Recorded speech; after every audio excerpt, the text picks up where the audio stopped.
Good morning, good afternoon, everybody. Hey, unicorns. Thanks for joining us in our group. I am super, super excited today because Whitney and I, my guest today is Whitney Lang, and we were just chatting before we popped on here, kind of getting to know one another because, as you guys know, when I do these interviews, a lot of people that I meet and do these interviews with, I don't even know at all, and it's really rad how universe kind of just brings us all together for the greater good of teaching and loving and sharing and really just raising the consciousness and higher vibration in the world around us. So I'm super pumped. If you're joining us, please comment below, give us some hearts, give us comments, let us know where you're coming from, where you're joining from, so that we know you're here and we can say hi. So I just want to let you guys know what the intent and purpose is before we get started.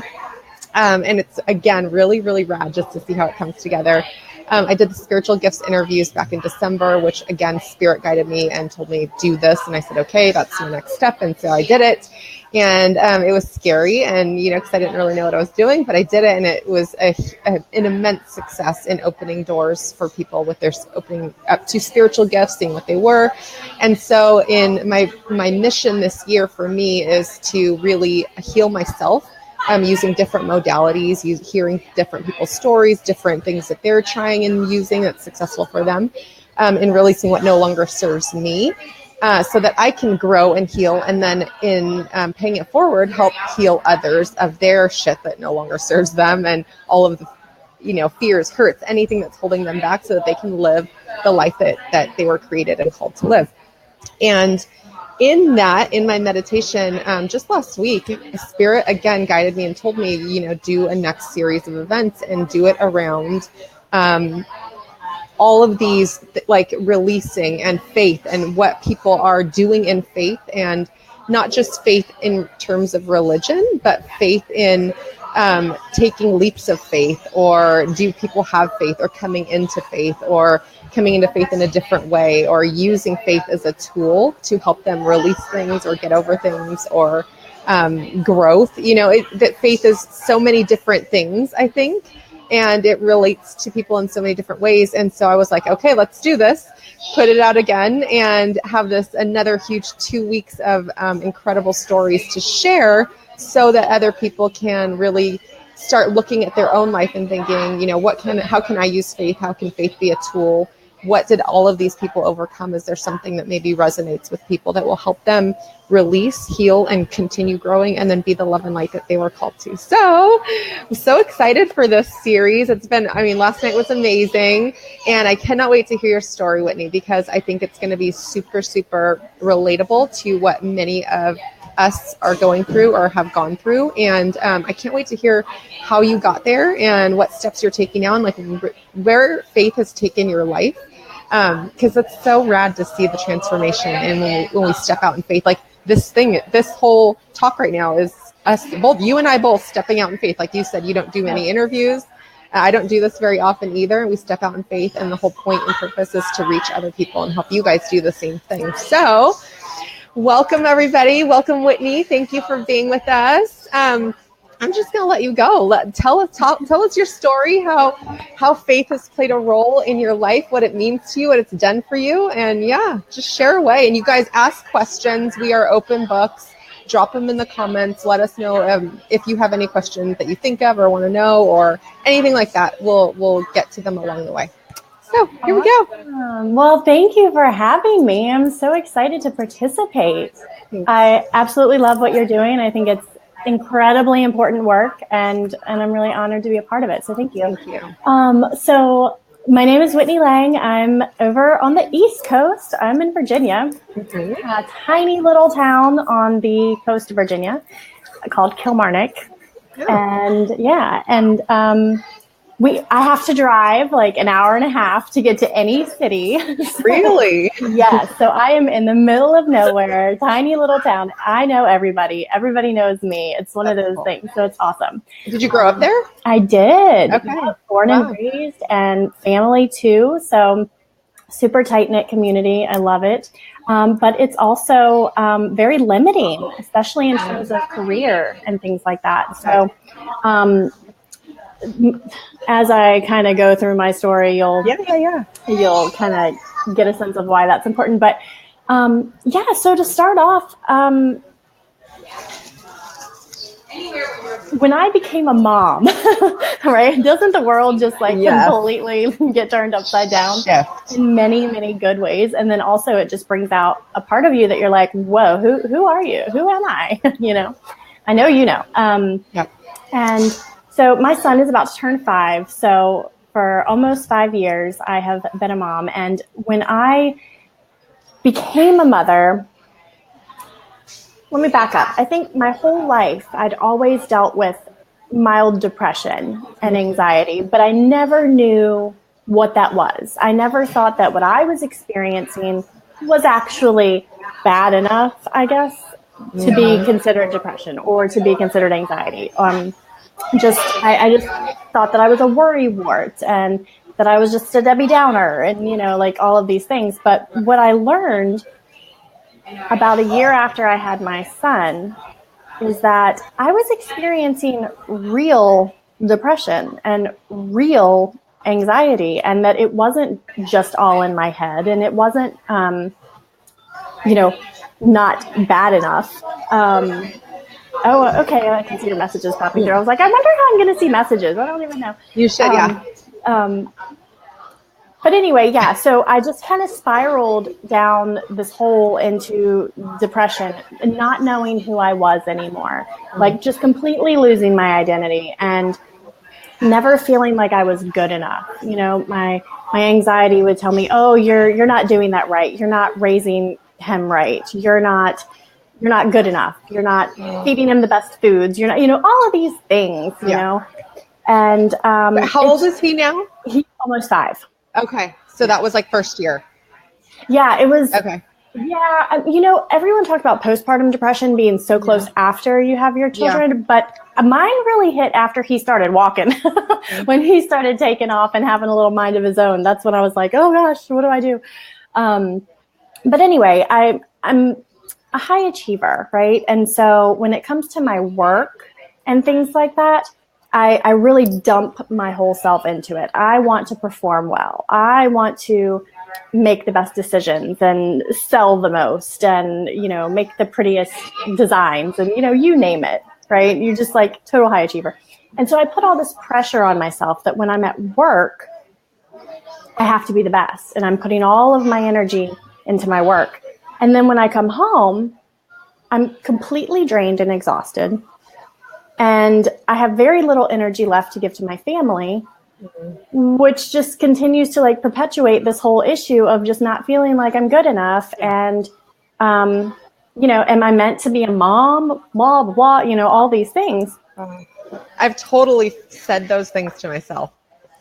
I think that everybody does. Yeah. I think that, I'm sure when we talk about it, I get uneasy when I talk about anxiety and depression, first of all, to be honest, just because there are so many different, not levels, but just experiences. Everybody experiences it differently. And there are so many similarities, but there are so many differences.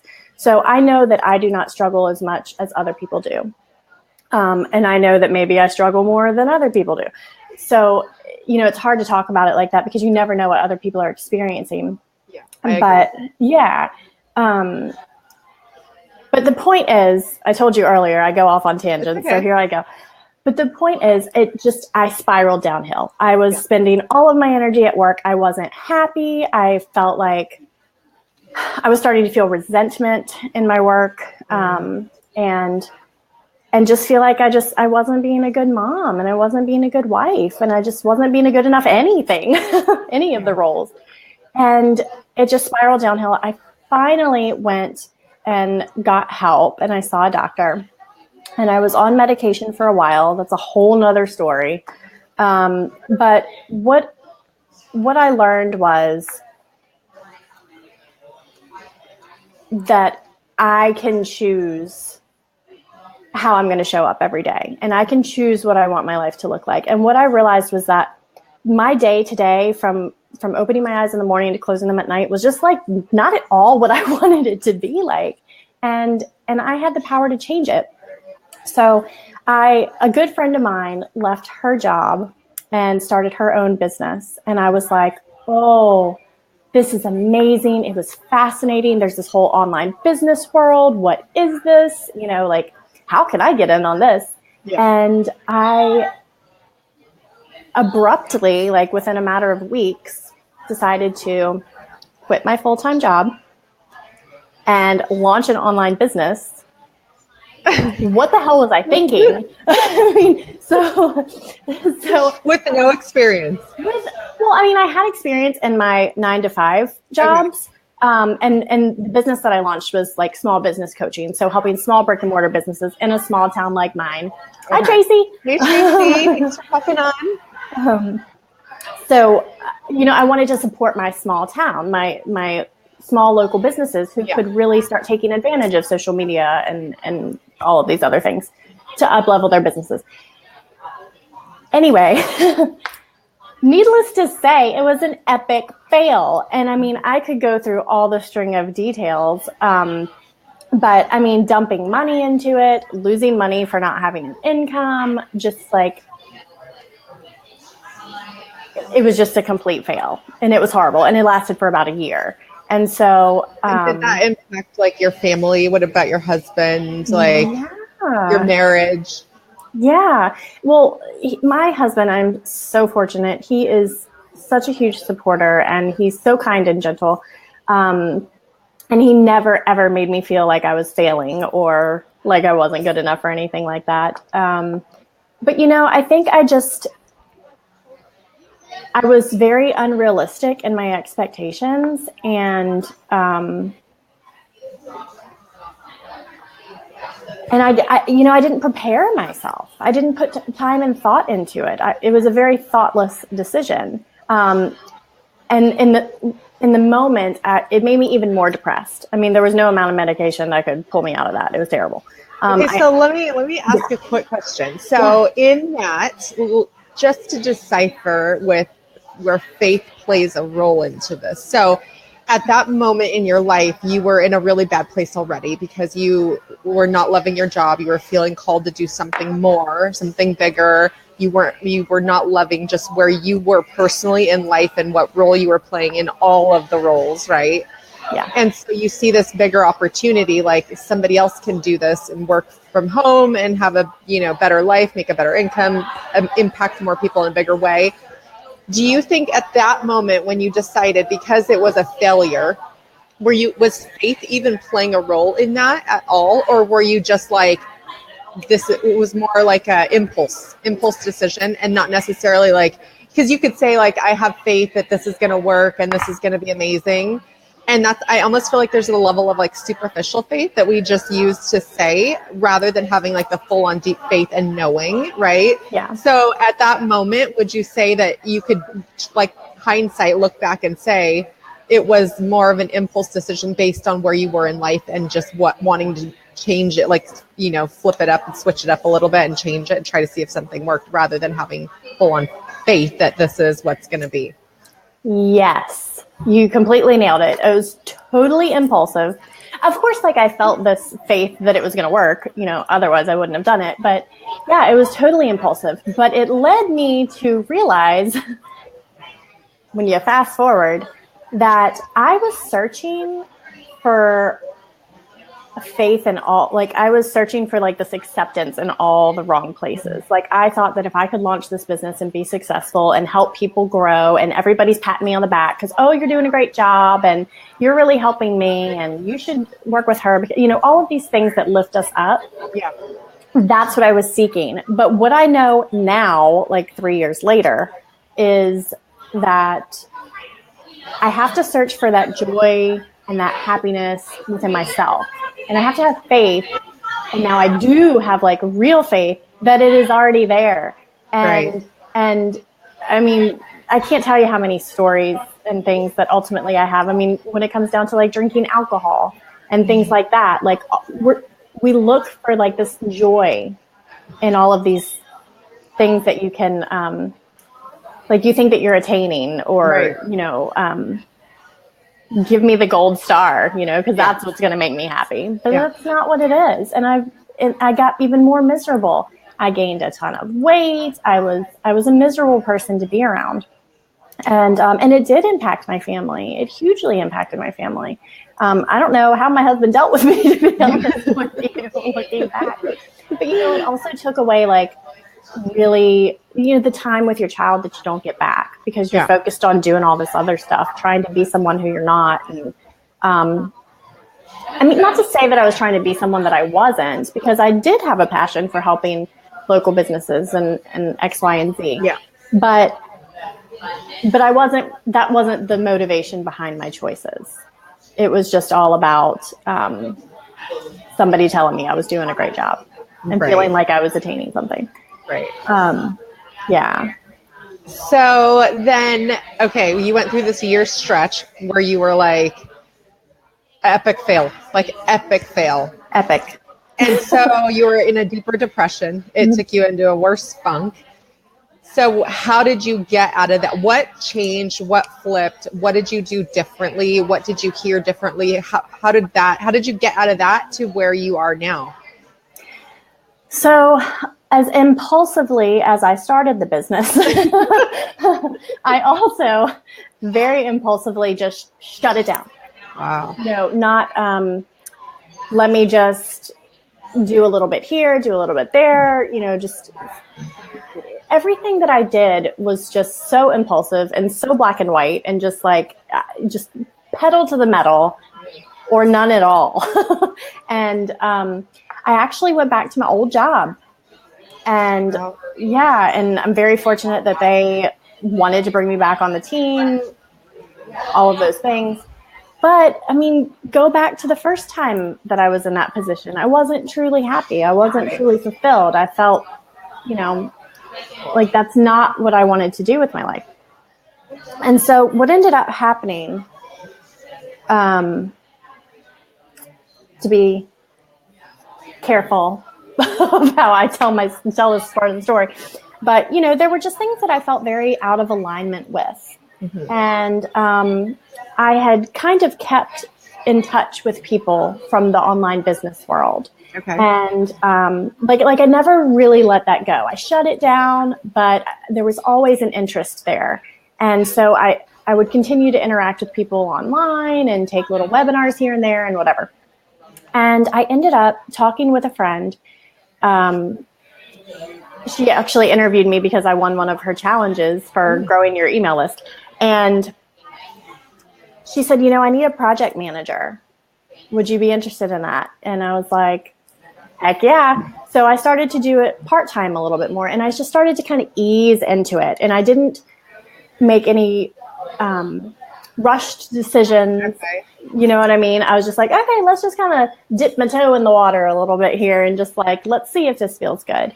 And so what I realized is that there was something else that I wanted to do. It does have to do with online business, and I just need to allow myself some space to really figure out what that is. And so that turned into me relaunching my business. Now I'm a virtual assistant. I also do website design and a couple of other like a la carte services. But now I have a successful business, and it's because I just, I knew that I had this drive in me that I was called to do that. But I took my time with it and I didn't dive in head first. And so now I'm kind of in this place where I'm certainly not where I want to be by any means, because we always want to continue to grow, right? But I'm happy and I'm experimenting and I'm saying, oh, well, let's work on this and see how that feels and see if this is something that I like. And then, thank you, Francine. And just kind of seeing how it all settles, right? Yeah. So that's where I am now. Okay, I like that a lot. So I think it's super important that you recognize that it's okay to take like baby steps, right? Yes. That because I'm super like you, I'm all or nothing. Like I'm all in 100%, or I just like retreat and don't do anything at all. Let me go bury myself in a hole and wait 3 weeks to resurface. That's totally me. Yeah.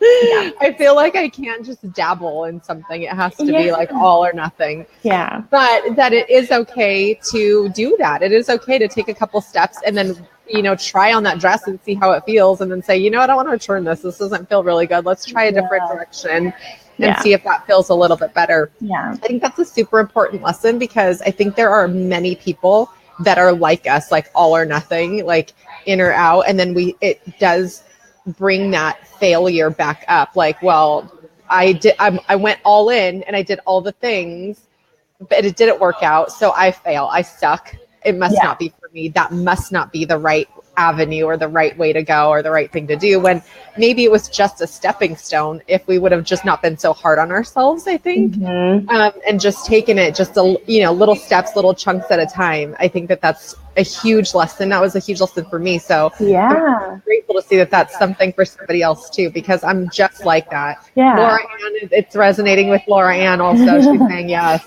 Yeah.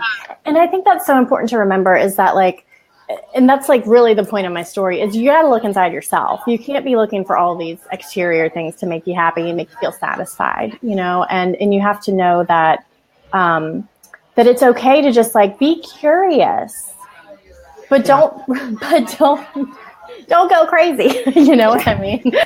Be curious and allow yourself the opportunity to explore and try new things and connect with people and learn, but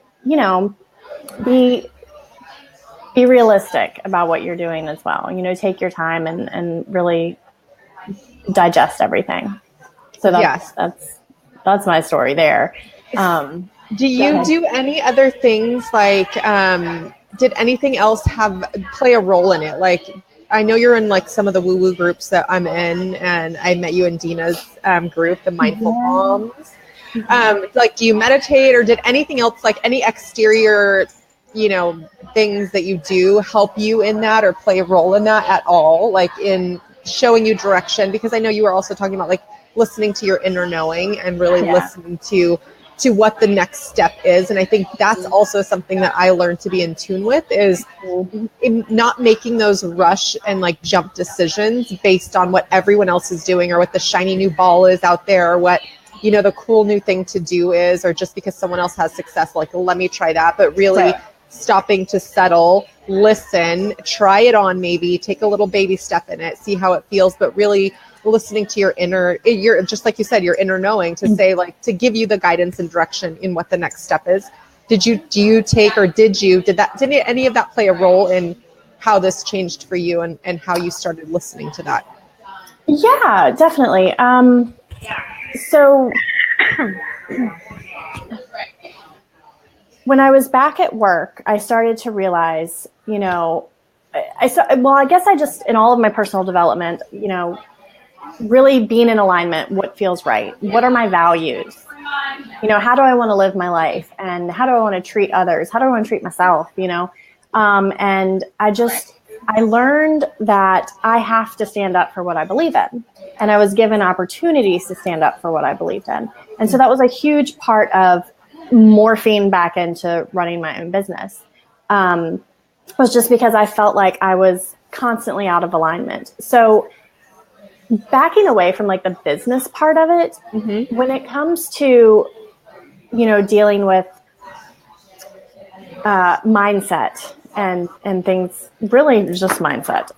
That's what's the biggest thing for me when it comes to managing my depression, managing my anxiety. Okay, good. I was just gonna ask that. Yeah. Total mindset. Because that's what it is now. This is what my life is now. It's just trying to figure out how to balance all the things and become a better person instead of a, successful business person. I can just be a better person.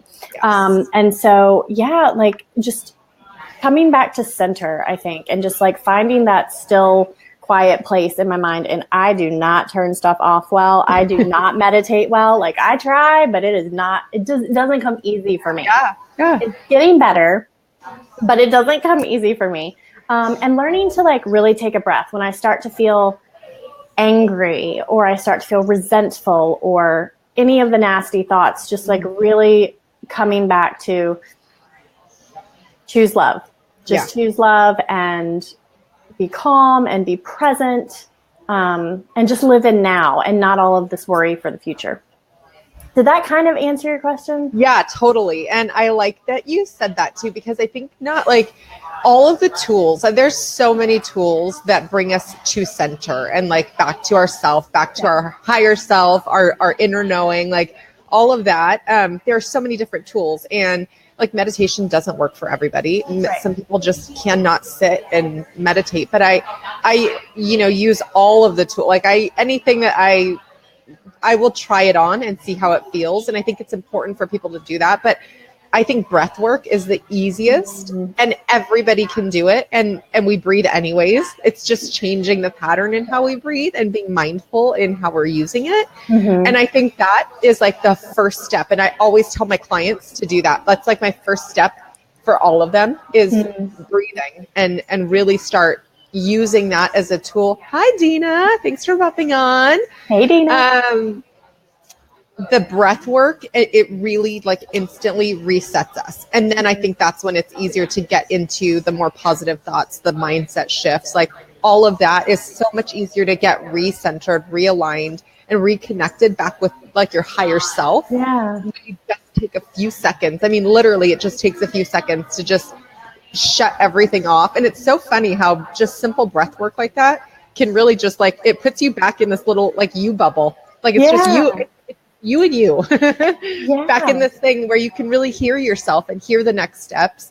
And it's incredible. So I like that you mentioned that, because not all of the tools work for everybody, but there's so many tools that people have to choose from that can help overcome like I feel the same way with like depression and a lot of that stuff. Like I said, I feel the same way with you. Like depression is a hard topic because I've been depressed, and I want to say like once, but I think that it was important that you touched on it, that depression looks different and there's so many different levels that I think I probably have been depressed in life and I equated it to something else, you know what I mean? Like not really called it depression, but I think there are so many other tools that we can use other than medication to help us combat it. Some people need medication. I'm not opposed to that at all whatsoever.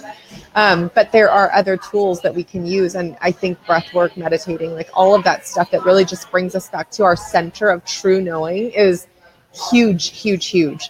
Yeah. So I want to ask you now, we've touched on mindset and inner knowing and how to connect. And now how and what do you do to, and especially in like with the depression and with like the failure and, overcoming, because I'm sure we all do. You still experience failure, right? Like all the time.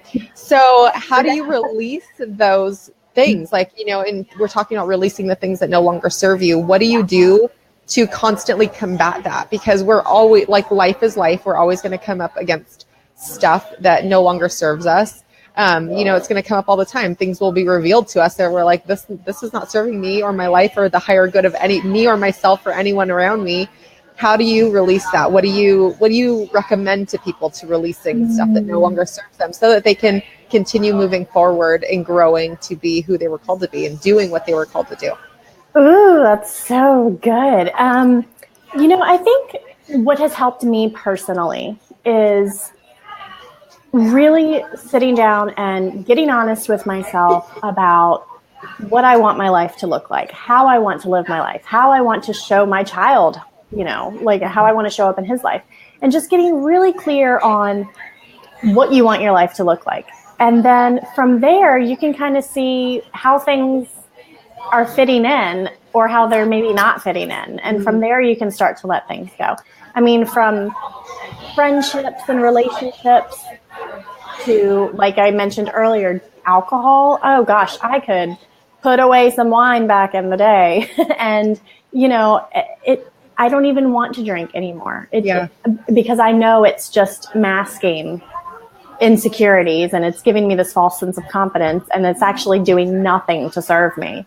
And so I actually don't even drink anymore. Maybe me either. Yeah. I mean, maybe I'll have like a glass of wine or something every now and again, but truthfully, it does nothing for me. I have no desire to. And so that's like one of those kind of small things, but also a big thing, because it's a big thing because, it's just what's expected of you. You go out with your girlfriends, you got to have a drink. You don't have to have a drink, you know what I mean? But it's just like, it's the thing. Oh, it's wine o'clock, Right. because your kids are in bed. No, I don't have to drink wine to get through parenting and get through my life. Anyway, so things like that. So getting back to your question, just like really knowing what you want your life to look like, and then figuring out what's working for you. Are the people in your life, are they adding value, or are they super toxic? Are they bringing you down? I love that. You can look at everything with those lenses and really clean your life out, right? Yeah, absolutely. And I mean, I feel like that's what I've been doing over the past few years, is just really figuring out how I want to show up and what's working to get there. And and it's hard. I love that. It is hard. I think it's hard to let go of things because sometimes they've been in our life for so long. Yeah. And I think in terms of like releasing things that no longer serve us, it's easy to look at things and say that no longer serves me, but some things are harder to release and really truly let go because either maybe we have an attachment to them. Like you said, society puts a norm on it. And so then we feel like the oddball out, like if we don't drink anymore, it's interesting because I have a guest who's going to be talking about addiction and alcohol. So that's coming up next week, not this week, but next week. So I'm really excited about that. That'll be great. Yeah. But I think it's hard to release those things. And especially even if they're very bad things or very negative people or bad things in our life, and we know they don't serve us anymore. It's hard because sometimes those things that no longer serve us have become a part of our identity even, I think. And so then we're like, who am I if I'm releasing this thing, even though it no longer serves me, even though it's not for my greater good or the greater good of anyone around me? Who am I without this thing or this person, right? Yeah. And I think releasing in that capacity is where people get stuck. And they feel like they can't let go. They can't release these things that are no longer serving them because they don't know who they would be without it. Like, what would they replace it with? Right. Right.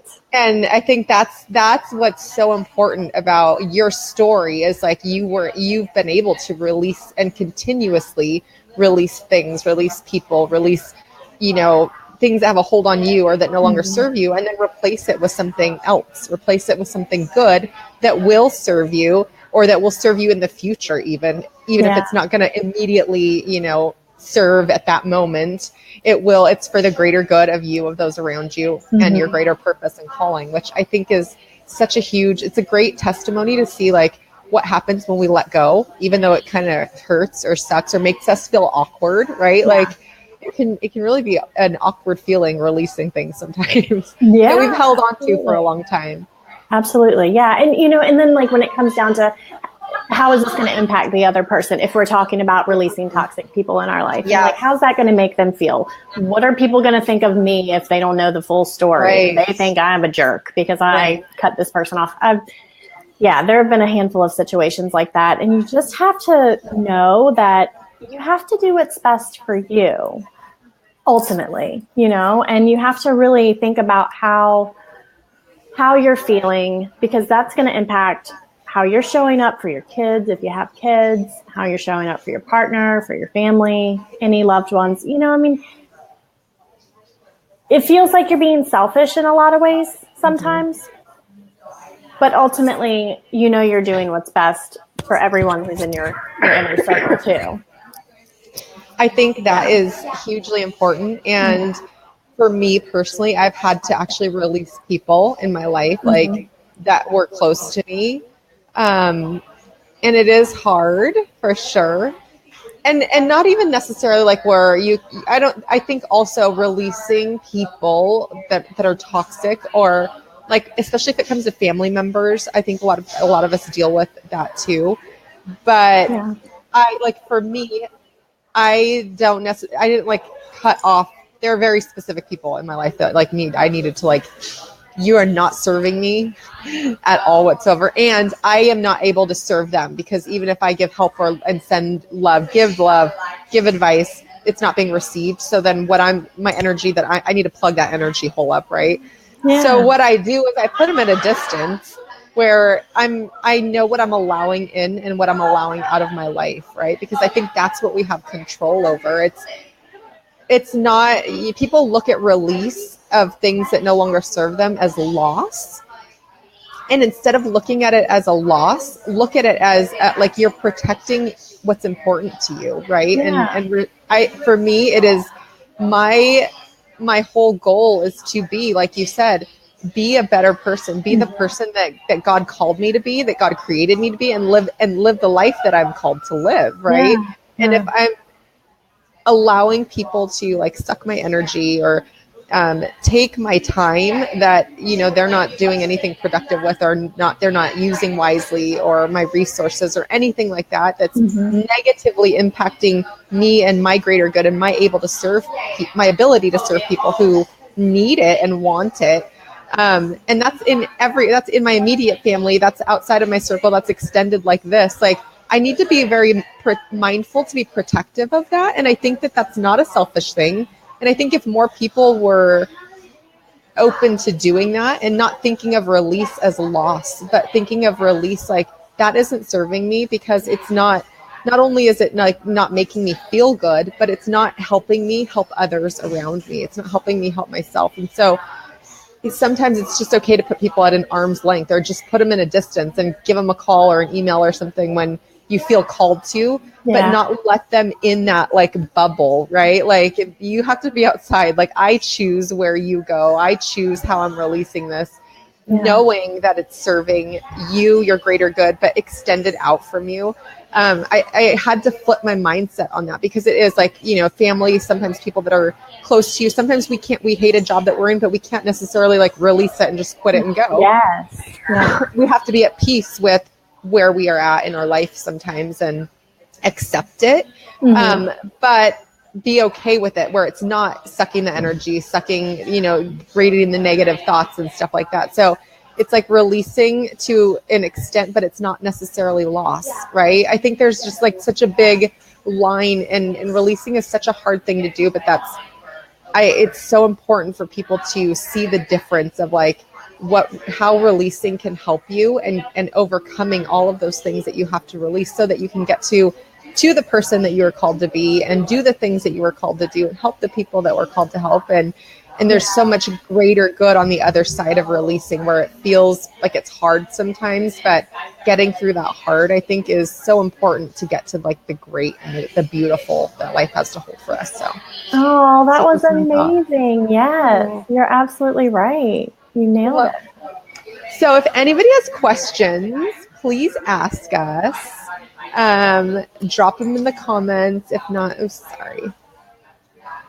So let's see. I think that's it. I asked all of my guests to bring a quote, or if there's anything that you wanted to touch on that I didn't ask you, or anything like that. But I wanted to see if you had like a quote or a mantra or something like that in relation to your story that could just be uplifting, or maybe that someone could take with them or keep with them and just remember in regards to releasing and overcoming and having faith. Is there something, a quote or a mantra, or something that holds particular meaning to you that you can share with everybody? Yeah, I do. So whenever I'm feeling overwhelmed, angry, unhappy, unworthy, you name it, insert there. I always try to, like we talked about earlier, just take that pause and remind myself to choose love. So choose love, choose love, choose love. Like, don't freak out on your kid right now. Choose love, and just really circle myself back around to how am I focusing on love, and how am I making that the center of my attention, because that's what's ultimately going to move me forward to where I want to go, and to living the life that I want to live. And I think that's the same with all of us. If we focus on love, how we can share it and show it and help others to experience it, I think that's going to only come back on us, so that we can experience that even more. I love that. And I love that so much, because I think I first started like really using the choose love mantra. Like, I would do the same thing after I listened to The Universe Has Your Back the first time. I think Gabby says something like that. It's one of my favorites. We talked about it last night. But I taught my kids the same mantra. So, and I even taught them like, when they're fighting, I'm like, we choose love. Our family chooses love. So let's choose love. And when they're fighting, sometimes like I'll hear one of the little, like, cause my girls are almost 6 and 4.5. Aww. And like the little 4.5-year-old, Loren, you're not choosing love. I love it to see. It's so sweet. To be able to just like instill that in a child is so powerful. And, that's just what I have to come back around to. Like, that's what really keeps me going, and that's what helps me when, and, like today, for instance, in like the past week, I've been on a down slump. Like, I haven't been feeling great and I've been kind of down in the dumps. And so just to remember that, like, I am held and there's a greater good. And, just, I choose where I put my energy, and I have to choose love. Yes. So I think it's so interesting too, because I love that mantra so much, because how can, even in like when we're negative, when we're not feeling our best, when we feel like, things suck for a minute. I mean, like I said, life is life, and we're going to come into those moments. We're not always like, vibing high. Right. But when I do remind myself, like, if my husband's annoying me or something, and I'm like, I literally will tell myself something like that, like, how can I choose love? How can I choose to love him better? My mind starts thinking and working in a higher vibration instantly, because you're telling yourself to choose love. And so you start thinking, like, how can I choose love? If I didn't just choose love in that moment, in the next moment, how can I choose love? And then it's like, I want to choose love. So like everything, these little steps in myself start happening, where then I'm thinking, choose love. How can I choose love in my next step? And then I'll think like, okay, let me make him breakfast. That'll make him feel better. And yes, what's my next step to choose love? I make a heart on his eggs with it. And maybe like I said, he really irritated me. You know what I mean? But like each next step will take me to another, like that higher vibration. So, and it's the same with my kids. If my kids are fighting and annoying, and I'm like, okay, I want to like really like just tell them to knock this shit off right now. Yep. But instead I'm like, choose love, choose love, choose love. I mean, even if it's like, I'm just saying it, I'm reminding myself where I can take a second to take those 10 deep breaths and then come at them with love. It just changes everything. So I love that mantra so much as a reminder, just to flip the mindset, flip the switch, and get yourself back into a different vibration, because life is just not going to stop. It's always going to come at us. Yeah. And the way that we live today is just, we're constantly distracted. We're constantly overstimulated, and we're just surrounded by everybody's highlight reel. And so, it's just so easy to get sucked into, sucked into your phone, and sucked into just feeling like you're not as good as the person on Instagram, and, like whatever it is. And so just really coming back to that is, it's what you got to do. You just got to train yourself to do it. It's your choice. Love it. Right? Yes. Make the choice. Love it. Yes. Make a choice to choose love. That's it. Yes. Oh, so much fun. Thank you. Thank you for the opportunity to share. I hope it resonated with someone. I hope so too. I mean, it was so much good stuff, and literally everything that you said resonated with me. So I know it had to have resonated with so many people on other levels. So thank you for joining us. Like, again, if you're watching the replay, thank you for watching the replay. Thanks for staying with us live. Excuse me. Thanks for being with me through my coughing fits.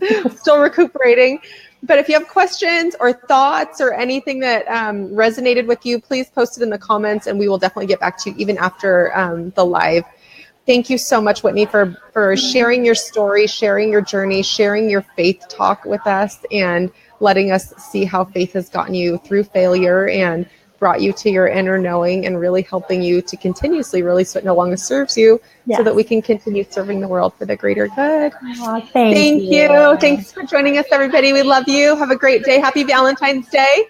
Day of love. I know. So exciting. Yay. All right. We'll see you soon. I have another interview coming tomorrow, so keep an eye out on that. I'll let you guys know what it is. I'll post it in the group. Invite your friends. We will see you here tomorrow. Have a good day. Bye. Bye.